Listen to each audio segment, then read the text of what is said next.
ক্ষমতার কী পরিবর্তন! যিনি এককালে ইতালি এবং ইউরোপ দাপিয়ে বেড়াইছে, তার বাড়ি আজ ভূতের গলি হিসাবে পরিণত হয়েছে।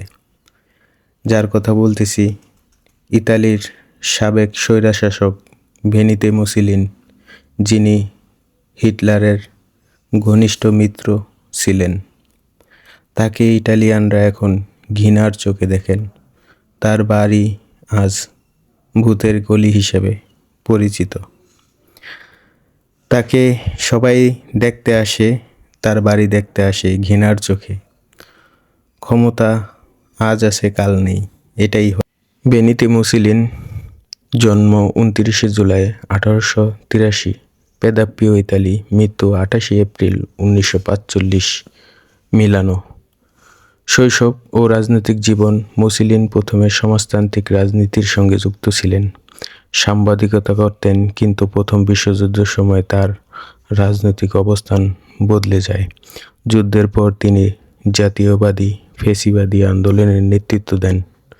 ফ্যাসিবাদের উত্থান: 1919 সালে তিনি ফ্যাসচি দি কমবাত্তিমেন্তো নামের একটি আন্দোলন শুরু করেন, যা পরে ফ্যাসিস্ট পার্টিতে পরিণত হয়। রাজনৈতিক অস্থিরতা, অর্থনৈতিক সংকটের সুযোগ নিয়ে তিনি জনপ্রিয়তা অর্জন করেন। ক্ষমতায় আগমন: 1922 সালে মার্চ অন রোম এর মাধ্যমে তার সমর্থকেরা রোমের দিকে অগ্রসর হয়। এরপর ইতালির রাজা ভিক্টর এমানুয়েল তাকে প্রধানমন্ত্রী নিয়োগ করেন। একনায়কতন্ত্র প্রতিষ্ঠান: 1925 সালে তিনি কার্যত একনায়ক হয়ে ওঠেন। বিরোধী দল নিষিদ্ধ করেন, সংবাদপত্র নিয়ন্ত্রণ করেন, গোপন পুলিশ ব্যবহার করে বিরোধীদের দমন করেন।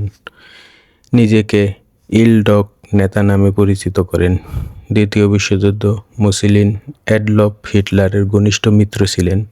1940 সালে ইতালি ওয়ার্ল্ড ওয়ার তে যোগ দেয়, তবে ইতালির সামরিক অভিযানগুলো বেশিরভাগ ক্ষেত্রেই ব্যর্থ হয়।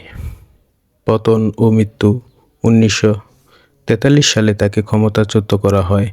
পরে জার্মান বাহিনী তাকে উদ্ধার করলেও তিনি আর আগের ক্ষমতায় ফিরে পাননি। 1945 সালে পালানোর সময় ইতালির প্রতিরোধ যোদ্ধারা তাকে আটক করে এবং মৃত্যুদণ্ড কার্যকর করে। মুসোলিনি ইতিহাসের ফ্যাসিবাদের অন্যতম প্রধান নেতা হিসেবে পরিচিত।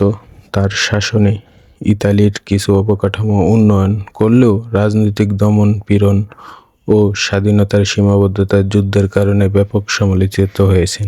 এই